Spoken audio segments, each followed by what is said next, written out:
kok bisa sih orang kena musibah dijarah? Ya itulah hilang empatinya itu hilang gitu. Beberapa waktu terakhir di timeline sosial media aku pribadi itu banyak sekali berita tentang kecelakaan truk.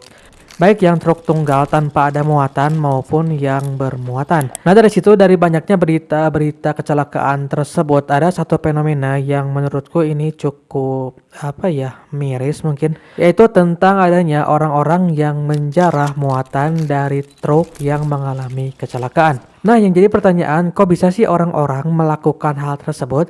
Karena seperti yang kita ketahui yang namanya menjarah itu kan sesuatu yang kriminal. Tapi kok ini di beberapa tempat malah kayak ya biasa aja. Makanya di konten kali ini kita akan membedah tentang hal tersebut. Jadi sebelum masuk ke videonya jangan lupa untuk di like dulu dan ditonton videonya sampai akhir guys.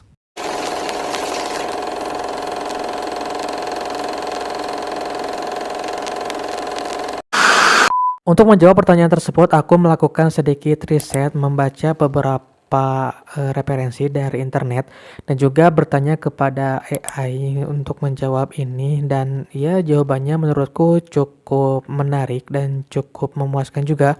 Jadi mana kalau misalkan kita secara singkat tentu saja kita akan berkesimpulan bahwa ya itu karena mereka moralnya rusak. Tapi ternyata fenomena ini tuh tidak sesimpel yang dibayangkan, bukan hanya sebatas moral individu doang, tapi ada banyak faktor seperti kondisi ekonomi, sosial, dan juga faktor psikologis. Dan dari situ bisa aja orang di lingkungan sekitar kita atau teman kita atau bahkan diri kita sendiri itu ya mungkin aja jadi pelaku selanjutnya. Kalian pernah gak mendengar istilah deindividuasi? Nah, jadi deindividuasi ini merupakan kondisi di mana seseorang kehilangan identitas pribadi saat berada di tengah kerumunan. Nah, jadi kalau ada orang yang biasanya malu-malu itu bisa aja berubah secara drastis pada saat dia berada di dalam kerumunan. Misalkan kita ambil contoh seperti orang yang mengkeroyok maling. Itu kan biasanya kalau belum ada orang yang mulai mukul pasti semuanya pun ya pada diam.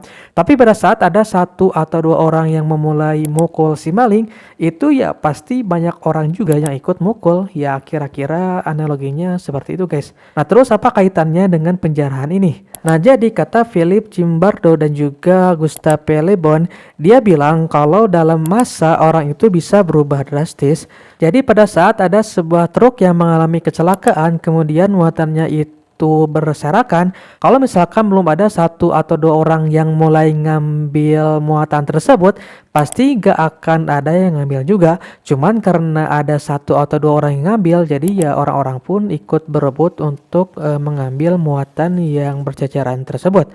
Nah dari sini orang-orang yang melakukan hal tersebut itu biasanya muncul sebuah pemikiran, kalau misalkan orang lain melakukan, kenapa aku juga tidak melakukan? Toh sama-sama melakukan, toh orang berhak untuk mengambil itu, kok aku nggak berhak, jadi aku juga harus mengambil, ya aku pun harus dapat keuntungan dari situ, ya kira-kira begitu.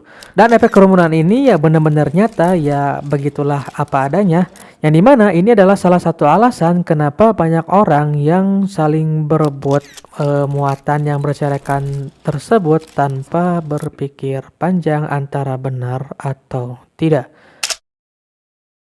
Setelah melakukan penjarahan tersebut, itu biasanya orang-orang mereka mulai melakukan pembelaan diri bahwa yang mereka lakukan itu tidak salah.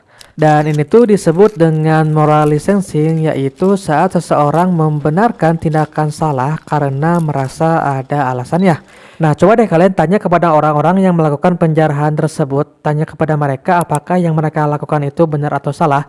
Aku yakin banyak di antara mereka yang menjawab jawabannya itu ya jawaban pembelaan bahwa itu bukan sesuatu yang salah. Jadi alasannya itu ada aja, kayak misalkan ya barangnya itu kan udah jatuh, udah pasti rusak, jadi ya gak akan berguna juga untuk dijual kembali. Atau misalkan alasan yang lainnya kayak ini kan mubazir, daripada mubazir mending diambil aja sama warga, diambil tanpa izin gitu. Atau misalkan alasan yang lebih dramatis lagi kayak bilang ya aku kan butuh ini daripada ini terbuang, ya buat aku aja. Ya meskipun itu ya balik lagi itu kan bukan haknya. Jadi intinya orang-orang tersebut akan selalu mencari alasan dan jawaban agar mereka ini ya dianggapnya tidak bersalah. Dan ini tuh disebut dengan rasionalisasi moral yang dimana sebenarnya mungkin mereka itu sadar kalau mereka itu salah, tapi ya mereka mencari berbagai macam alasan untuk membenarkan apa yang mereka lakukan itu. Jadi ya mereka beranggapan ya kita-kita ini bukan maling, ya kita ini hanya orang-orang yang mendapatkan rezeki nomplok aja dari truk yang mengalami kecelakaan tersebut.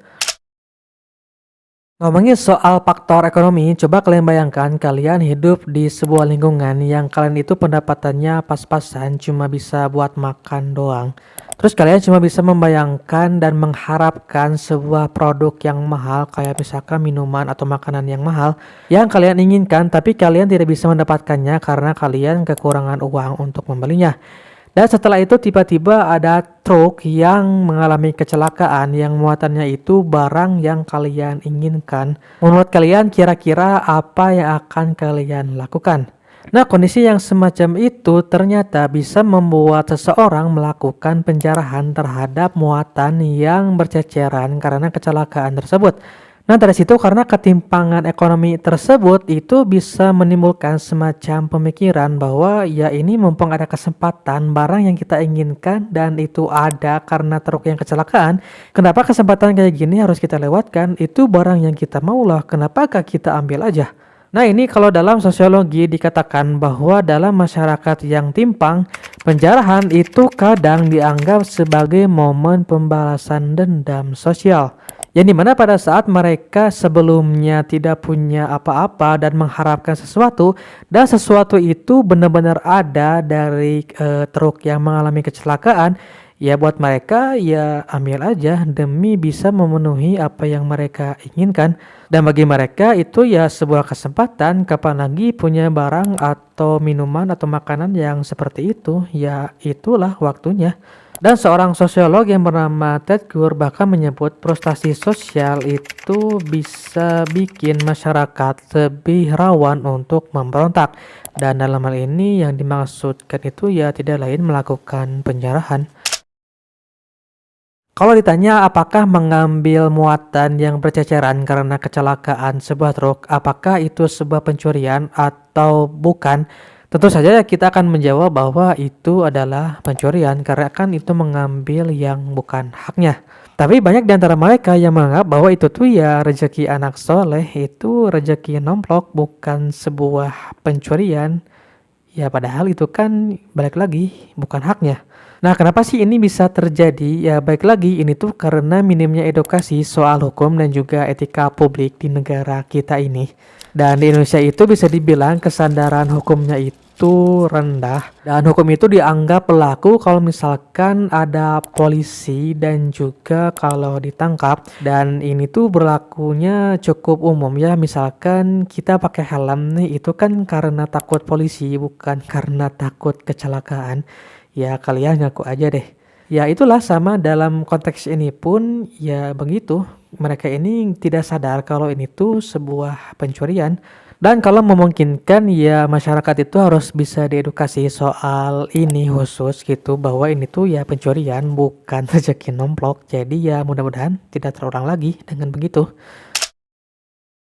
Di dalam video yang menampilkan fenomena penjarahan tersebut itu ada beberapa komentar yang menurutku cukup entah miris, entah aneh atau gimana lah, terserah kalian mau menganggapnya seperti apa. Yang kira-kira komennya itu kayak di kota X, keras bos, dan yang sebagainya yang sama seperti itulah. Dan ditambah lagi fenomena ini tuh cukup sering terjadi dan juga banyak orang yang di sekitar sana yang mengalami kecelakaan tersebut yang tidak menjarah itu cenderung ya membiarkan aja. Dan dari sini bisa disimpulkan bahwa di beberapa tempat penjarahan itu dianggap sebagai sesuatu yang biasa aja. Atau dengan kata lain, di beberapa tempat tersebut penjarahan itu sudah dinormalisasi. Nah, dalam teori kriminologi, Edwin Sutherland menyebut ini sebagai differential association. Jadi kalau kalian sering melihat kejahatan di lingkungan kalian dan kalian menganggap bahwa itu ya oke-oke aja, biasa aja, maka kalian pasti akan menganggap hal itu hal yang wajar. Padahal secara konteks itu adalah salah satu bentuk kejahatan. Tapi ya karena sudah terbiasa terjadi ya jadinya biasa aja.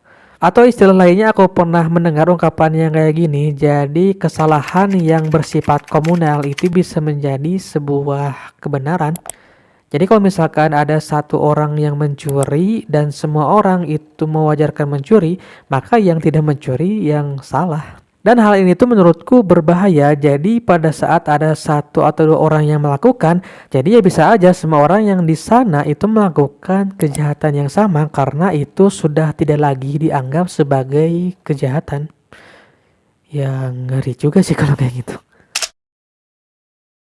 Kemudian satu lagi, kalau misalkan kalian lihat video penjarahan tersebut, kalian coba perhatikan kira-kira ada sesuatu yang menurut kalian agak gimana gitu atau agak janggal gak? Kalau aku pribadi melihat penjarahan itu pasti dilakukan pada saat gak ada aparat kepolisian.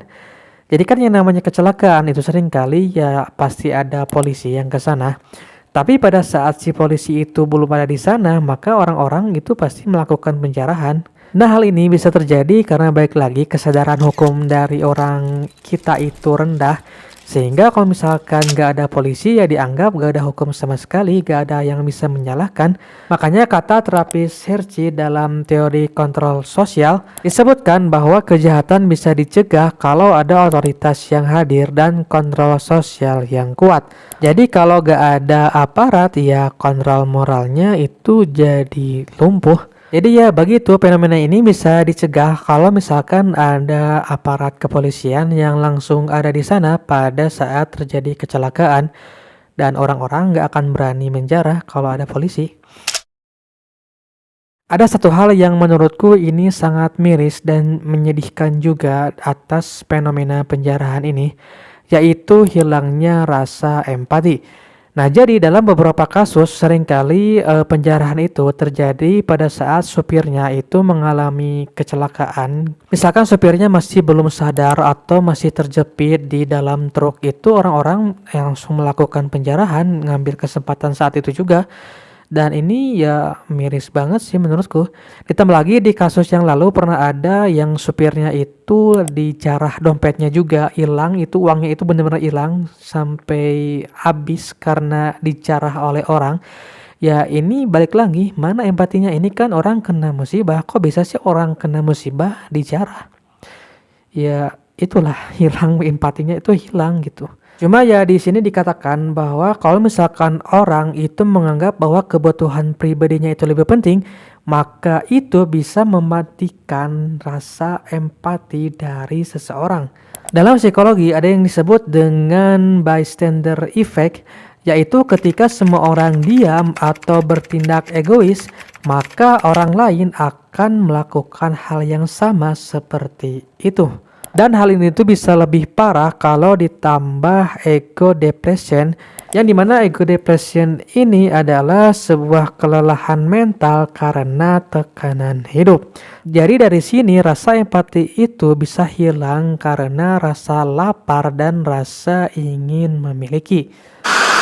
Oke guys, itu beberapa hal tentang kenapa penjarahan terhadap truk yang mengalami kecelakaan di negara ini bisa terjadi oleh beberapa warga masyarakat kita, dan ternyata alasannya itu tidak sesimpel itu, dan ini bukan soal kriminal belaka tapi lebih kompleks mengenai masyarakat yang lelah, keadaan ekonomi, frustasi, dan ya faktor psikologis dan lain sebagainya.